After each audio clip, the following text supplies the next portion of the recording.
रहीम। कल जो टॉपिक था वो हमारा बीच में रह गया था, तो वहीं से अगेन स्टार्ट करते हैं। मैंने बताया था अगर इंसुलिन जितना बॉडी में होगा तो कीटोन की फॉर्मेशन नहीं होगी, ठीक है। लेकिन अगर इंसुलिन ऐसे हुआ, आपकी बॉडी में इंसुलिन कम हुआ तो ऑटोमेटिकली कीटोन ज़्यादा हो जाएंगे। In the case of the diabetes mellitus type 1 क्या होता है, इंसुलिन कम होता है। जब इंसुलिन कम होगा तो ऑटोमेटिकली कीटोन बॉडीज़ क्या होंगी, ज़्यादा हो जाएंगी, ठीक है। अब आते हैं अभी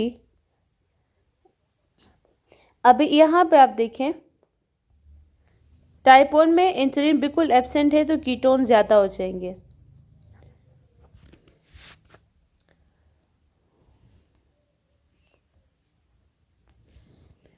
इसमें क्या मिलता है, इसको क्या कहते हैं, कीटो एसिडोसिस, ठीक है। इसमें इंसुलिन प्रेजेंट तो है लेकिन काम नहीं कर पा रही, ठीक है। इंसुलिन प्रेजेंट तो है काम नहीं कर पा रही, तो इसमें क्या है, कीटो एसिडोसिस जो है, कीटो एसिडोसिस वो क्या है, रेयर है, ठीक है।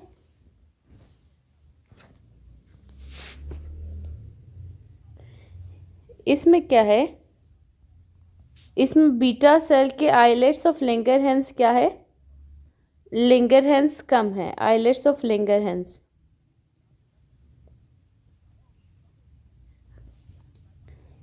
ठीक है। और इसमें क्या है, वेरिएबल, इसमें पता नहीं चलता, ठीक है, कभी कम कभी ज़्यादा हो रहे होते हैं, ठीक है। इसके अलावा टाइप 1 में इसमें सीरम इंसुलिन क्या है, एब्सेंट है। अभी जो टाइप 1 है उसमें क्लासिक सिम्टम्स क्या है, 3P सिम्टम्स,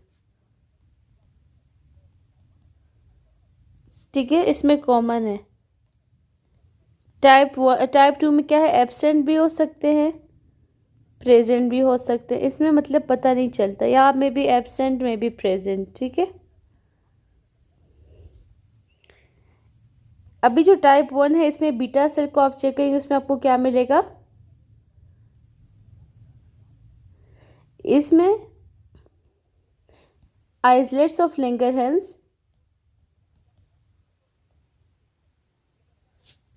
इसमें क्या हो गया, ल्यूकोसिटिक इनफिल्ट्रेट्स, ल्यूकोसाइटिक इनफिल्ट्रेट्स होंगे।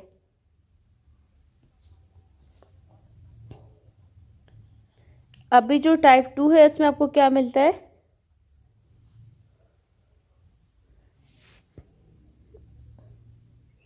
जो मिसफोल्डेड प्रोटीन है टाइप।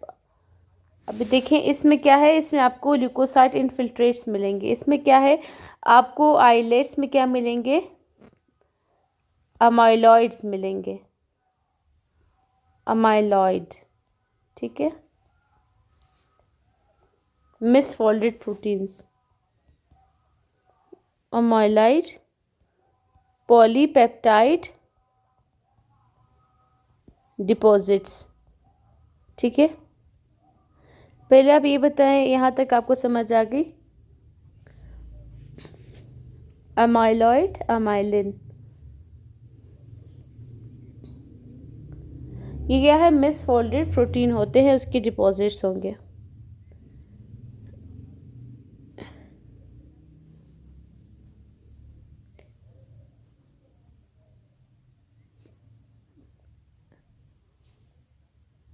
अभी आप मुझे ये बताएं, डायबिटीज़ का रिस्क किन में ज़्यादा होता है, डायबिटीज़ का स्पेशली जो टाइप 2 डायबिटीज़ है उसका रिस्क किस में ज़्यादा होगा, रिस्क किस में ज़्यादा होगा, ठीक है। लाइफस्टाइल, आपकी लाइफस्टाइल पे डिपेंड करता है। टाइप 2 डायबिटीज़ क्या होता है, लाइफस्टाइल मेजर रिस्क फैक्टर है इसका। नंबर 2 ओबेसिटी,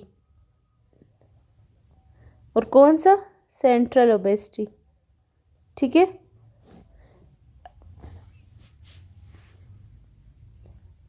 तीस genetic pre disposition third cause होती है risk factor, genetic pre disposition. अगर फादर एंड मदर दोनों को डायबिटीज़ होगा तो डायबिटीज़ तो 80% या 70% चांस है आपका डायबिटीज़ का। ठीक है। अभी कुछ ऐसी फीमेल्स होती हैं जिनको प्रेगनेंसी के दौरान डायबिटीज़ होती है, गेस्टेशनल डायबिटीज़। ठीक है।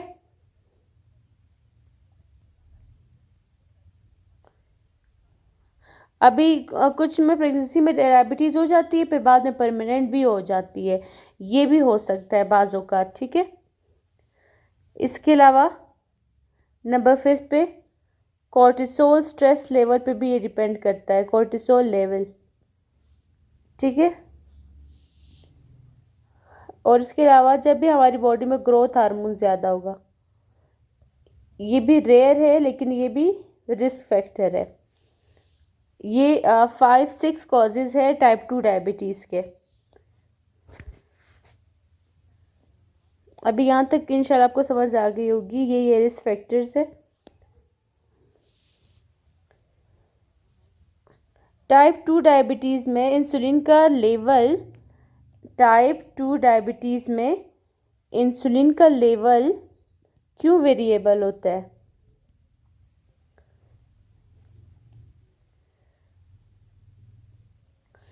अभी क्या है, इंसुलिन ने आना होता है,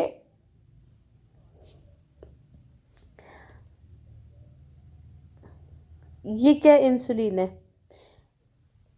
अभी ये टिश्यू है, अभी इस इंसुलिन इस पे आके काम करना है। अभी एक बंदा है वो मोटा है, ठीक है।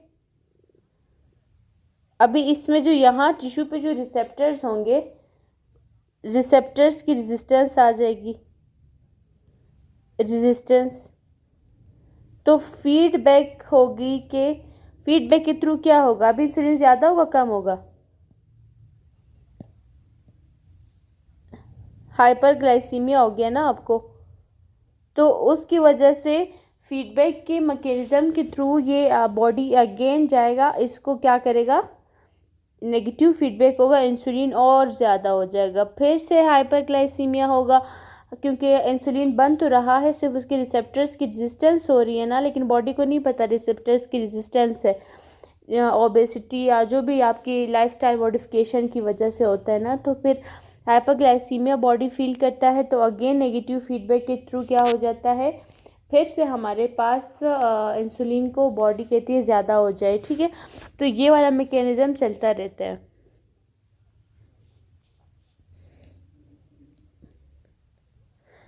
तो क्या हो जाता है, इस तरह से इंसुलिन ज़्यादा होगा तो बीटा सेल क्या होगा, एग्जॉस्ट हो जाएंगे। इस तरह से इंसुलिन इतना ज़्यादा होगा, बाद में बीटा सेल की एग्जॉस्ट हो जाएंगे, बीटा सेल एग्जॉस्ट हो जाएंगे, क्योंकि इंसुलिन उधर है तो ज़्यादा, लेकिन फीडबैक की वजह से मज़ीद बन रहा है, वो बनाता जा रहा है, बनाता जा रहा है, तो इतना ज़्यादा आखिर में इंसुलिन बन जाएगा कि इंसुलिन बीटा सेल जो है वो एग्जॉस्ट हो जाएंगे। ठीक है।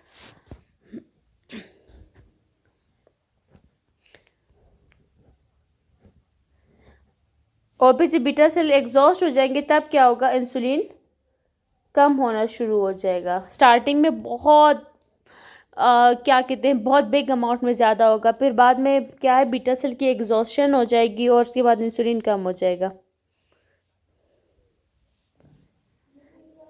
टाइप जो टाइप 1 में क्लासिक जो P3 पीस के सिम्टम्स है वो मिलते हैं, लेकिन जो टाइप 1 होता है उसमें P3 पीस पॉलीडिप्सिया, पॉलीफेजिया वो सिम्टम्स मिलते हैं, लेकिन जो टाइप 2 होता है, टाइप 2 डायबिटीज़ मेलाइटस में क्या होते हैं, ये सिम्टम्स एब्सेंट होते हैं। ठीक है। एब्सेंट होते हैं। इसमें हाइपरग्लाइसीमिया आपको मिल सकता है, जो काली गर्दन वगैरह, ये जो कुछ निशानात होते हैं ये का बाज़ औक़ात आपको देखने को मिलेंगे।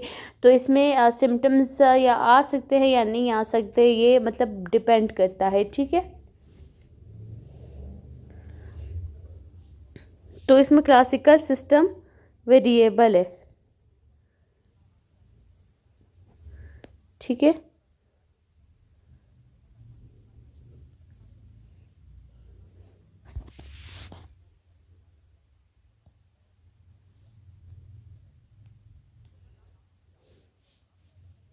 अभी जो तीसरी टाइप है, टाइप 1.5 लाडा, ये ना टाइप 1 है या ना टाइप 2 है, ये बहुत रेयर है।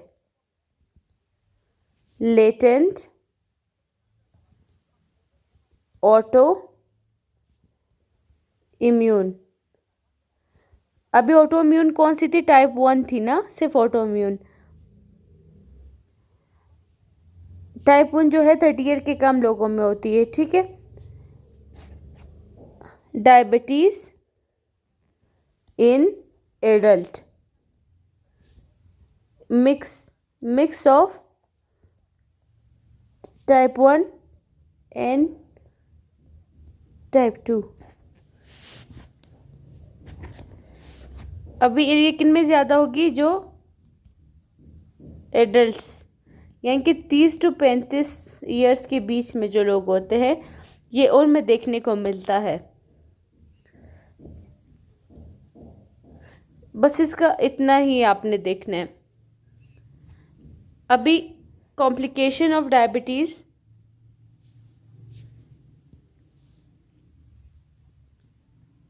chronic complication of diabetes।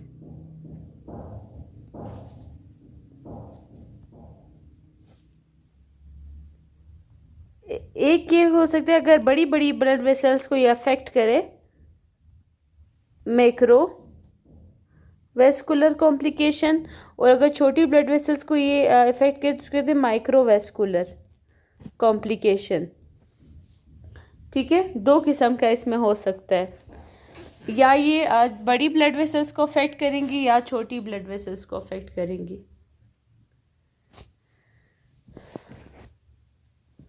एक मिनट,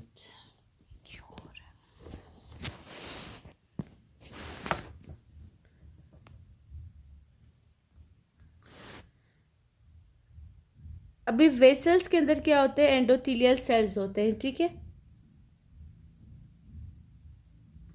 ये जो एंडोथेलियल सेल है, ये क्या करती है? जो एंडोथेलियल सेल की बेसमेंट मेम्ब्रेन है, डायबिटीज़ की वजह से ये थिक हो जाएगी, थिक हो जाएगी। तो अगर ये हमारे पास थिकनिंग ऑफ बेसमेंट मेम्ब्रेन से क्या हो जाता है? ड्यू टू मैक्रोवेस्कुलर चेंजेस, ठीक है। इसमें क्या होगा? आपका हमारे पास जो ये बेसमेंट मेम्ब्रेन थिक हो गई, तो थिकनिंग ऑफ बेसमेंट मेम्ब्रेन से आपको क्या आएगा? थिकनिंग ऑफ बेसमेंट मेम्ब्रेन से आपका हो जाता है retinopathy and glaucoma, retinopathy and glaucoma हो सकता है आपको, ठीक है।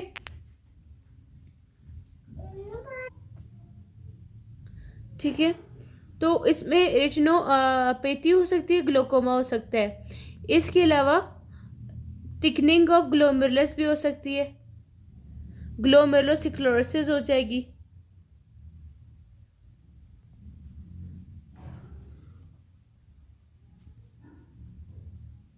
और क्या होगा? प्रोग्रेसिव प्रोटीन यूरिया हो जाएगा, माइक्रो एल्ब्यूमिन यूरिया। अगर यूरिन में प्रोटीन आ रहा है तो आपने इसमें कौन सी ड्रग देनी है? एस और आब्स दे सकते हैं आप। इसके अलावा आर्ट्रियोल्स की क्या हो सकती है? थिकनिंग हो सकती है। नेरो हो जाएगी, हाइपर टेंशन, ठीक है, हाइपर टेंशन हो जाएगी आपको, ठीक है। और आपको क्या हो सकता है, रीनल फेलियर हो सकता है, रीनल फेलियर्स।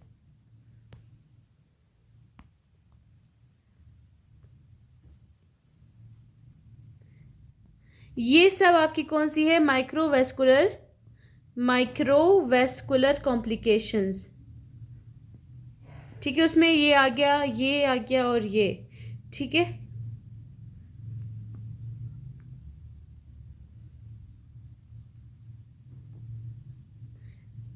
अगर कोई पेशेंट आपको कहे कि मैं ऐसा क्या करूं कि मुझे ये कॉम्प्लिकेशंस ना आए माइक्रोवास्कुलर, ठीक है, तो आपको उस पेशेंट को क्या सजेस्ट करना है कि वो कॉम्प्लिकेशंस उसको ना आए, तो आप उसको क्या दे सकते हैं।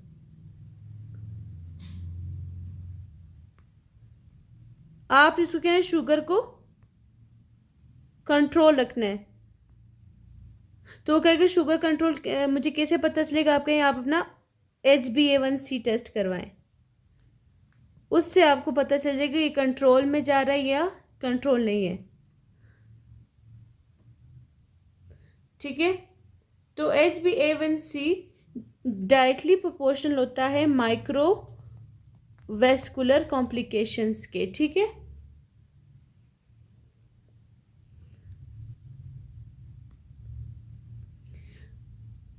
अगर आप चाहते हैं आपको माइक्रोवेस्कुलर कॉम्प्लिकेशन ना आए तो आपको HbA1c को कम करना होगा। ये नॉर्मल कितना होता है HbA1c, less than 5.7 for normal, 5.7 से 6.4 प्री डायबिटिक। और अगर आपका डायबिटीज़ होगा तो कितना होगा, 6.5 से अबव होगा, ठीक है।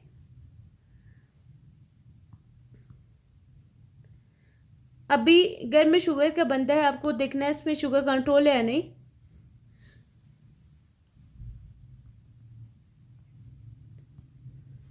तो आपका टारगेट ये होना चाहिए कि उसका HbA1c कितना होगा,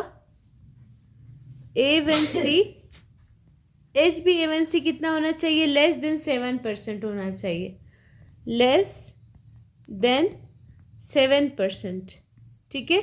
अगर आपने उसको नॉर्मल जो कंट्रोल फॉर्म में रखना है।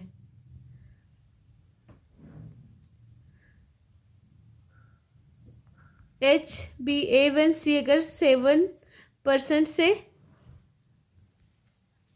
अगर HbA1c 7% से कम है तो यानी कि आपकी डायबिटीज़ क्या है, कंट्रोल है, ठीक है, शुगर पेशेंट में।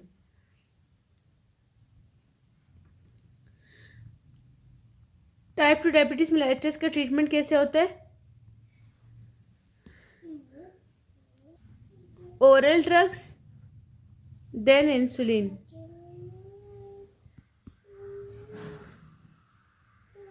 मोर देन अगर 10% आपका HbA1c होगा तब आप उसको ड्रग्स नहीं दे सकते, फिर आप उसको क्या देंगे, सिर्फ और सिर्फ इंसुलिन देंगे।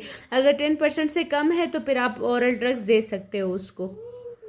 अगर 10% से ज़्यादा है तो आपने सिर्फ और सिर्फ इंसुलिन देना है, तो ना आप ओरल ड्रग्स नहीं दे सकते।